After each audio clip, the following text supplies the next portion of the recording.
నేను మాడ్యులర్ ఫ్యాక్టరీకి వెళ్ళానని చెప్పాను కదా.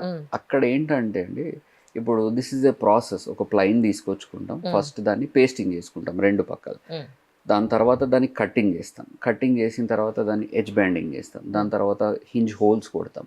అట్లా మల్టిపుల్ ప్రాసెస్ ఉంటాయి అన్నమాట. ఆ మల్టిపుల్ ప్రాసెస్కి వాళ్ళు ఈచ్ ప్రాసెస్కి కాస్ట్ చేస్తారు మనకి. అందుకు మాడ్యులర్ ఫ్యాక్టరీ కాస్ట్ పెరిగిపోతుంది.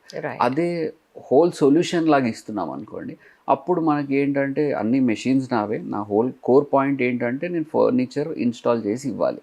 సో డిజైన్ నాదే, ప్రొడక్షన్ నాదే, ఇన్స్టలేషన్ నాదే. కాబట్టి అన్నిటి మీద కాస్ట్ తగ్గి నేను 300 రూపీస్ పర్ ఎస్ఎఫ్టీకే ఇల్లు చేస్తున్నాను అన్నమాట.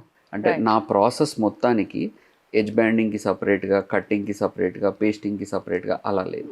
మొత్తం ఫంక్షన్ చేసి ఇన్స్టాల్ చేసినందుకు నేను 320 రూపాయలు ఏదో ఛార్జ్ చేస్తున్నాను, మెటీరియల్ వదిలేసి. సో అలా మేము వేరే కంపెనీస్ కన్నా చాలా తక్కువ ప్రైస్లో చేస్తాం. చాలా మందికి మెటీరియల్ పాయింట్ ఆఫ్ వ్యూలో నాలెడ్జ్ ఉండదండి. ఇప్పుడు సపోజ్ ఎండిఎఫ్ ఉంది, ఎండిఎఫ్ మీద మనం వాటర్ వాడడానికి లేదు, రోజు తడిబెట్టి తుడుస్తానంటే అవ్వదు. ఎండిఎఫ్ మీద కిచెన్లో మనకి తడి చాలా ఎక్కువ ఉంటుంది, బాత్రూమ్స్లో కూడా తడి చాలా ఎక్కువ ఉంటుంది. ఈ ప్లేసెస్లో కొన్ని రకాలైన వుడ్స్ మనం వాడలేము. మీరేం సజెస్ట్ చేస్తారు అంటే ఏం చెప్తారు? ఎండిఎఫ్ అయితే డెఫినెట్లీ నో. ఎండిఎఫ్ అసలు ఇప్పుడు లేదండి. షటర్స్ కానీ ఫర్నిచర్ కానీ వాడట్లేదు, వాడకూడదు. వాడుతున్నారు, వాడకూడదు. పెద్ద పెద్ద కంపెనీస్ వాడుతున్నాయి. పాయింట్ ఏంటంటే అండి, ఒక రోజు నేను ఆలోచించి అరే 30-40 వేల డిఫరెన్స్కి వీడు ఇంత తక్కువ క్వాలిటీ ఎందుకు వేస్తున్నాడు అని ఆలోచిస్తే then we came to know that అరే వాళ్ళు హండ్రెడ్స్ ఆఫ్ సైట్స్ చేస్తారు. సో హండ్రెడ్స్ ఆఫ్ సైట్స్లో 30-40,000 సేవ్ చేస్తున్నారంటే క్రోర్స్ ఆఫ్ మనీ సేవ్ చేస్తున్నారు.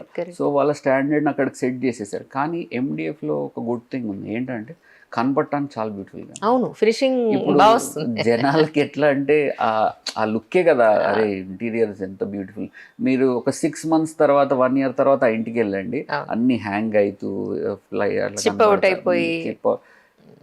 అలా కనబడుతుంది అనమాట. ఏంటి డిఫరెన్స్ అంటే ఇప్పుడు లోపల ప్లై, దాని పైన ఉండే లామినేట్ దేనికైనా అంటియాల్సిందే, దాని హార్డ్వేర్ కావాల్సిందే, కార్పెంటర్ కావాల్సిందే. ఈ కాస్ట్లన్నీ ఒక ఎత్తు అయితే లోపల వాడే మెటీరియల్ కాస్ట్ ఒక ఎత్తు. ఇది పాడైంది అనుకోండి, ఇవన్నీ వేస్ట్.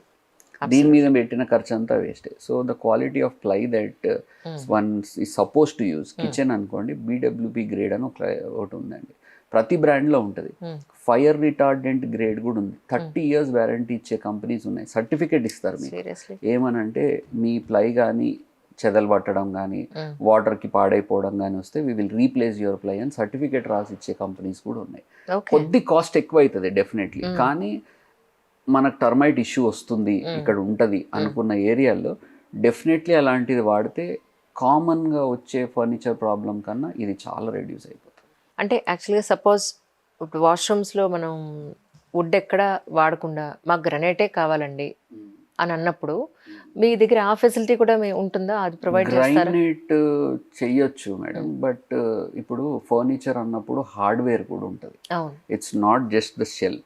అది ఫంక్షన్ అవ్వాలంటే దాని సో హార్డ్వేర్ ఫిట్ చేయడానికి గ్రైనైట్కి ఏం చేస్తామంటే ఈధర్ డ్రిల్ చేస్తాము, లేదనుకోండి గమ్ము పెట్టి అతికిస్తాం. అలాంటివి ఎక్కువ రోజులు ఉండవు.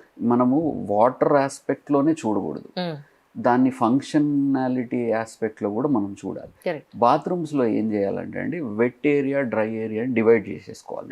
ఫస్ట్ ఒక గ్లాస్ పార్టిషన్ ఇచ్చేసి ఎక్కువ నీళ్ళు ఇక్కడ పడకుండా చేయాలి. సో మనం చేసే ఫర్నిచర్ పైన ఏంటంటే అవుటర్ షెల్ గ్రైనైట్ ఉన్న లోపల వుడ్ వర్క్ వచ్చేటట్టు, అంటే direct attack on the furniture లేకుండా అలా మనం ప్లాన్ చేసుకోవాలి. అందుకని డిజైన్ పరంగా కూడా ఇట్ ఈస్ వెరీ ఇంపార్టెంట్. ఒక ఇల్లు మనం ప్లాన్ చేసుకుంటున్నప్పుడు ఏ ఫర్నిచర్ ఎక్కడ పెట్టాలి, ఏది లైట్ కింద ఉండాలి, ఏది లైట్ కింద ఉండకూడదు, ఏది షాడోస్ క్రియేట్ చేయాలి, ఏది షాడోస్ క్రియేట్ చేయకూడదు, న్యాచురల్ లైట్ ఎలా ప్లాన్ చేయాలి. ఇప్పుడు జనరల్గా ఈస్ట్ నుంచి వచ్చే లైట్, నార్త్ నుంచి వచ్చే లైట్ చాలా బాగుంటుంది, అంటే వేడి లేకుండా చిరాకు లేకుండా ఉంటుంది. అదే సౌత్ నుంచి వెస్ట్ నుంచి వచ్చే లైట్ బాగా, వెస్ట్ ఎప్పుడు వస్తుందండి, సాయంత్రం పూట వస్తుంది లైట్, ఎండవంతా అయిపోయిన తర్వాత ఆ వేడి చాలా చిరాకు వస్తుంది. అదే ఈస్ట్ అనుకోండి కూల్లో, అంటే ఒక ఎర్లీ మార్నింగ్ వస్తుంది కదా, ఆ లైటింగ్ అది మంచిగా ఉంటుంది. అది సో good for health ఇవన్నీ కూడా. ప్లాన్ చేసుకోవాలి. వెస్ట్ నుంచి వస్తున్న లైట్ అనుకోండి, డార్క్ కర్టన్స్ వేసి క్లోజ్ చేసేస్తాం. ఈస్ట్ నుంచి వస్తున్న లైట్ అనుకోండి, దాన్ని రానిస్తాం ఇంట్లోకి. నువ్వు రామ్మా, నువ్వు కావాలి మాకు అని. ఇది అనుకోండి, ఇది షటర్ వేసి క్లోజ్ చేస్తాం. సో ఒక ఫర్నిచర్ ప్లాన్ చేస్తున్నప్పుడు, ఒక రూమ్ ప్లాన్ చేస్తున్నప్పుడు, ఒక వాల్ ప్లాన్ చేస్తున్నప్పుడు దాని మీద లైట్ ఎలా పడాలి, ఇదంతా కూడా చాలా మ్యాటర్ అవుతుంది. అవును, అవును. నేను అంటే నేమ్స్ తీయకూడదు కానీ కొన్ని షోరూమ్స్కి వెళ్ళినప్పుడు, మన హైదరాబాద్లో చాలా పెద్ద షోరూమ్ అది, వెళ్ళినప్పుడు ఆ చెప్పుల స్టాండ్లు, కబోర్డ్స్ అవి చూసి ఇలా కదిపితే మొత్తం కదిలిపోతూ ఉంటాయి అవి. అవును మేడం. ఆ స్క్రూ అనేది ఇక అంతకు మించి టైట్ అవ్వదు, అది లూజ్ అవుతూనే ఉంటుంది యాక్చువల్లీ. సో అలాంటి సిచ్యువేషన్స్ ఇక్కడ వస్తే, లేదంటే అలాంటి రాకుండా మీరు ఏం చేస్తున్నారంటే ఏం చెప్తారు? మీరు చాలా డీప్ క్వశ్చన్ అడిగారు. అది ఇండస్ట్రీలో ఒక సీక్రెట్ అన్నమాట. ఫర్నిచర్ ఫిక్స్ చేసేటప్పుడు మేడం ఫిక్చర్స్ ఉంటాయి అన్నమాట. ఎలా ఫిట్ చేయాలి, కాన్సెప్ట్ ఏంటంటే స్క్రూ కనబడకూడదు, ఏడబడతాడు మూలలు కనబడకూడదు, స్క్రూస్ కనబడకూడదు, ద మినిమల్ మనం వాడుకోవాలి. అలాంటి దగ్గర మినీ ఫిక్సెస్ అని ఒక సబ్జెక్ట్ ఉందన్నమాట. ఒక ప్లాంక్కి, లాస్ట్ ప్లాంక్కి మినీ ఫిక్స్ పెట్టి ట్రై చేస్తారు. అలాంటి హార్డ్వేర్ వాడే దగ్గర మీరు చూసిన ఎక్స్పీరియన్స్ అవుతుంది. నాకు ఆ సంగతి తెలిసి మేము ఇనిషియల్గా అలా చేద్దాం అనుకొని ఒక 2-3 సైట్లు క్లయింట్లు అడుగుతున్నారు ఇవ్వాలని ఇచ్చాం. దాని వీక్నెస్ చూసి నేనే భయపడిపోయాను. ఎగ్జాక్ట్లీ, అరే ఇది కాదు వర్క్. ఎందుకంటే మేడం ఇప్పుడు నేను కమిట్ అవుతున్నా, ఏమని, మీ ఫర్నిచర్కి నేను బాధ్యత అని ఏదో కమిట్ అవుతున్నాం కదా. మీరు ఫోన్ చేస్తూ నాకు పిలుస్తున్నారు అనుకోండి, నాకు డబల్ ఖర్చు. నేను చేసి పెట్టడం ఒక ఎత్తు అయితే, నేను మళ్ళీ వెళ్ళి పని చేయడం ఈజ్ మోర్ ఎక్స్పెన్సివ్. అవును, ఫర్ రిపేర్ అంటేనే అసలు నేను మళ్ళీ మనిషిని పంపాలి, మళ్ళీ ప్లాంక్స్ రీప్లేస్ చేయాలి, మళ్ళీ ఇది చేయాలి, అది ఎక్కువ కాస్ట్. ఇచ్చేటప్పుడే కరెక్ట్ గా ఇచ్చారంటే సరిపోతుంది, రిపేర్ రాకుండా చేయాలి. నా పాయింట్ ఏంటంటే, నేను మాన్యువల్ వర్క్ చేస్తూ ఈ ఫ్యాక్టరీలోకి వచ్చా. చెప్పాగా ఇందాక, ఒక్కొక్క మెషిన్ చేసుకుంటూ వీడికి వచ్చాను అనమాట. అయితే మాన్యువల్ కార్పెంటర్ చేస్తే ఎంత స్ట్రెంగ్త్ ఉంటుంది ఫర్నిచర్లో, ఆ స్ట్రెంగ్త్నే నేను ఇవ్వగలగాలి. ఎలా ఇవ్వగలుగుతాను అంటే, స్క్రూ వాడాలి, మినీ ఫిక్స్ జాయింట్స్ వాడకూడదు, ఎక్స్పోజ్ ప్లాంక్లు ఇచ్చినా పర్లేదు, కొంచెం మెటీరియల్ పెరుగుతుంది, on a difference of maybe థౌజండ్స్లోనే ఉంటుంది, లైక్ లక్షల్లో డిఫరెన్స్ అయిపోదు, ఓ 10,000 అటు ఇటు అవుతుంది, ఒక ఎక్స్ట్రా ప్లాంక్ పడుతుంది, ఇద్దాం, అలా చేద్దాం. కానీ మనము ఈ ఫిక్చర్స్ వాడకూడదు, అవి షేక్ అయిపోతున్నాయి. మీరు అన్న ఫర్నిచర్ ఏంటంటే అండి, గ్రౌండ్ లెవెల్ లేకపోయినా డోర్స్ క్లోజ్ అవ్వవు, బ్యాక్ వాల్ లెవెల్ లేకపోయినా డోర్స్ క్లోజ్ అవ్వవు. అంటే డిఫరెన్స్ వచ్చేస్తుంది, ఓ డోర్ ఇలా ఉంటే ఓ డోర్ ఇలా ఉంటుంది, అలా ఉంటుంది. ఇదంతా కూడా మనం క్యాల్కులేట్ చేసుకోవాలి. ఏం చేయాలి, ఫ్లోర్ లెవెల్గా లేనప్పుడు we have this adjustable leg system అనమాట. దాని హైట్ ఒక లెగ్ పెద్దగా చేయొచ్చు, ఒకటి చిన్నగా చేయొచ్చు. పాయింట్ ఏంటంటే, you have to get that gravity level పక్కా 0 లెవెల్కి తీసుకొచ్చుకోవాలి. When it is standing, length చూసుకునేటప్పుడు దాన్ని కూడా మనము 90 degrees యాంగిల్లో పెట్టగలగాలి. లేదనుకోండి ఆ డిఫరెన్స్ తెలిసిపోతుంది. వీటన్నిటికీ ఎలాంటి హార్డ్వేర్ మనం వాడొచ్చు, మళ్ళీ అది కనబడకూడదు, ఊగకూడదు, ఇవన్నీ సెట్టింగ్ చేసుకొని ఒకటి యాడ్ చేసుకొని, okay we will only choose this, we will only choose this, we will only choose this, ఇలానే మనం ఫర్నిచర్ బిల్డ్ చేస్తాం అని. ఇది మా ఓన్గా మేము తయారు చేసుకున్న ఒక ఫార్ములా అన్నమాట. సో నా ఫర్నిచర్లో what I can say is, carpenter చేస్తే ఎంత స్ట్రెంగ్త్ ఉంటుందో అంత ఉంటుంది, మాడ్యులర్ చేసే స్పీడ్లో అది చేసిస్తాను నేను. అది రైట్. ఈవెన్ ఇప్పుడు మీరు కూర్చున్న ఈ సోఫా మీరు ఇక్కడ తయారైందేనండి. ఇక్కడ ఎస్పెషల్లీ లెగ్స్ పాయింట్ ఆఫ్ వ్యూలో స్టెయిన్లెస్ స్టీల్ అని ఇస్తాడు వాడు కింద, కరెక్ట్గా 1 year లోపలనే తుప్పు పట్టేస్తాయి. ఎగ్జాక్ట్లీ. ఇప్పుడు ఈ లెగ్స్ మీద చూస్తే చాలా నీట్ ఫినిషింగ్ ఉండి, ఎంత వెయిట్ అయినా కూడా ఆపగలనంత ఆ స్టెబిలిటీ చూపిస్తుంది. కనబడడంలోనే అలా కనబడిపోతుంది. పౌడర్ కోటెడ్ మేడం, ఇవి MS స్టీల్లో తయారు చేయించాము. అంటే దొరుకుతాయి మార్కెట్లో, అదే చెప్తున్నా కదండి. అమ్మేవాడు దానికి ఏదైనా స్టోరీ చెప్పి అమ్ముతాడు. అవగాహన ఇప్పుడు నేను ఫర్నిచర్ చేస్తున్నా కాబట్టి నేను ఇవి ఐడెంటిఫై చేస్తా.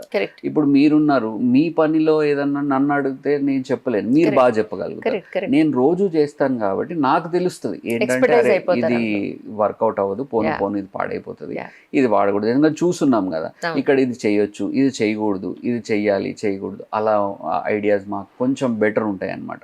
So we will be much better in designing a house or ఒక అంటే ఈరోజు ఏమవుతుందంటే మేడం, అందరూ ఇన్స్టాగ్రామ్ ఇవి చూసుకొని పర్లేదు నాకు వచ్చు నేను చేసుకుంటాను అని చేస్తున్నారు. Most of the people come with their own designs.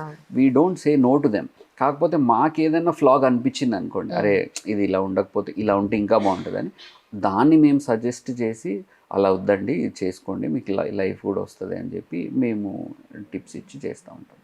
యాక్చువల్గా మీ దగ్గర ఉన్న మొత్తం మెటీరియల్స్ పాయింట్ ఆఫ్ వ్యూలో కానీ సపోజ్ చాలామంది మా బడ్జెట్ ఇంతేనండి ఇంతకు మించి మేము పెట్టలేము అని అన్నప్పుడు మీరు మీ కాస్ట్ కటింగ్ చేసుకోవాల్సి ఉంటుంది. అలాగే ఒకవేళ క్వాలిటీ లేని ప్రోడక్ట్ వాళ్ళకి ఇవ్వాల్సిన పరిస్థితి వస్తే మీరు ఏం అడ్వైస్ చేస్తారు వాళ్ళకి?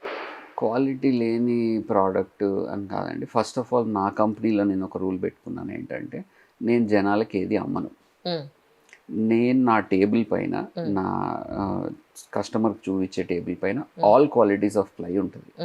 ప్రతిదీ దాని ప్రైజెస్ మెన్షన్ చేసి ఉంటాయి. ఏది వాడితే ఏది బెనిఫిట్, ఏది వాడకూడదు, ఏది చేయకూడదు అలా చెప్పి. ఒకసారి నాకు గుర్తుందండి, నేను జాబ్ వర్క్స్ చేసేటప్పుడు ఒక అతను తీసుకొచ్చాడు మెటీరియల్ అంతా, కట్ చేస్తుంటేనే స్ప్లిట్ అయిపోయింది. అయ్యో, కట్టింగ్లోనే ప్లై అంత సూపర్ క్వాలిటీ ఉంది. అయితే నేను మా ఇంజనీర్ని అడిగాను, ఏంది మరి ఇంత క్వాలిటీ ఇస్తే ఎట్లా, ప్రొడక్షన్ మనం చేస్తున్నామని తెలుస్తుంది కదా క్లయింట్కి, అలా చేయకూడదు అంటే అన్న నేను చెప్పాను అతనికి బట్ ఆయన మేనేజ్ చేసుకుంటాను అన్నాడు. ఈ అవతల వాళ్ళకి ఏంటంటే దాని ఫినిషింగ్ చూసారు అనుకోండి మీరు, అరే ఎంత బాగుంది ఇల్లు అనిపిస్తుంది, దాని లోపల ఏముందో నాకు తెలుసు. నేను అన్నాను నెక్స్ట్ టైం నుంచి ఇలాంటిది ఏదన్నా వస్తే ఇంటిమేట్ చెయ్యి నాకు, నేను మాట్లాడతా వాళ్ళతో. అలా ఆ ప్రైస్లో మనం ఇంకా కొంచెం బెటర్ ఇచ్చేవి నా దగ్గర ఉన్నాయి సొల్యూషన్స్. ఇది చాలా చీటింగ్, ఇలా చేయకూడదు క్లయింట్కి అని. అప్పటి నుంచి కూడా మేము మేక్ ష్యూర్ ఏంటంటే క్లయింట్కి అర్థం అవ్వాలి ఫస్ట్ ఆయన ఏం చేసుకుంటున్నాడు అనేది. పెట్టరు, ఆయన దగ్గర బడ్జెట్ లేదనుకోండి, నేనేం సజెస్ట్ చేస్తాను తెలుసా మేడం, ఫర్నిచర్లో సైజ్ కొంచెం తగ్గించుకుందాం కానీ క్వాలిటీ ఉంచుకోండి, లేకపోతే యూనిట్ అంతా వేస్ట్ అవుతుంది కదా. అంతే కదా మేడం. ఇప్పుడు కొంచెం సైజ్ ఒక 1-2 feet తగ్గించుకొని 2 doors అయిపోతే అది బెటర్. మీకు కావాల్సిన క్వాలిటీలో నేను ఇస్తాను. అండ్ ఇంకొకటి ఏంటంటే అండి, నేను ఇప్పుడు వేరే మాడ్యులర్ కంపెనీస్ గ్రేడ్ తగ్గించేస్తే వాళ్ళ పాయింట్ ఏంటంటే బెడ్రూమ్లో వాటర్ రావు కదా, ఎందుకు అక్కడ అవసరం లేదు ఈ క్వాలిటీ. నేను బెడ్రూమ్స్లో సీపేజ్ రావడం నేను చూసాను. అయ్యో, సీపేజ్ రాని ప్లేస్ ఎక్కడో చెప్పండి, ప్రతి చోట వస్తుంది. ఎక్కడ వస్తుందో మనకు తెలియదు. ఎక్స్పోజ్ అయిన వాల్ అంటే బయట డోర్కి క్లైమేట్కి ఎక్స్పోజ్ అయిన వాల్లో నుంచి రావచ్చు, బాత్రూమ్ పైప్స్ ఉన్న వాల్ నుంచి రావచ్చు. ఆ రోజు అరే ఫర్నిచర్ అంతా పోయింది, వేస్ట్ అయిపోయింది, కబోర్డ్ తీసేయాలి.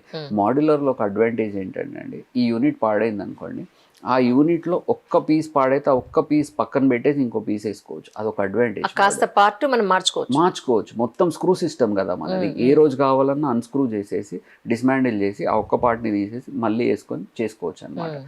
అయితే కూడా BWP గ్రేడ్ ఆడవాడితే కూడా తప్పేంటి ఎందుకంటే మేడం డిఫరెన్స్ ఏమొస్తుంది మనకి ప్రైస్లోనే కదా. ఎంత డిఫరెన్స్ వస్తుంది? లామినేట్ కాస్ట్ సేమే, హార్డ్వేర్ కాస్ట్ సేమే, కార్పెంటర్ కాస్ట్ సేమే, ఎవ్రీథింగ్ సేమ్.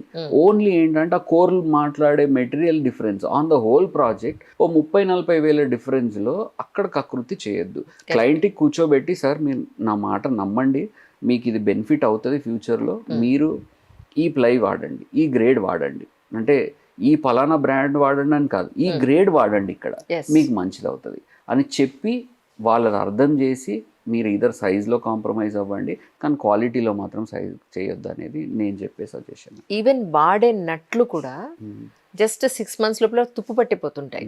సో అంటే క్వాలిటీ మీకు తెలుస్తుంది కానీ మాలాంటి వాళ్ళకి తెలియదు actually, as you said. Definitely yes. అంటే స్క్రూ అగైన్ ఇక్కడ shop person will come into picture, వాడు అమ్మేస్తాడు, వాడదేముంది వాడు అమ్మేస్తాడు. PTA స్క్రూస్ అని వస్తాయండి, యాంటీ రస్ట్ అనమాట. They are made with anti rust quality. PTA గుర్తుపెట్టుకోండి. ఆ స్క్రూస్ని మాత్రమే వాడి ఫర్నిచర్ చేయాలి. అవి ఏ రోజు తుప్పు పట్టవు, దాని క్వాలిటీ కాదు తుప్పు పట్టేది.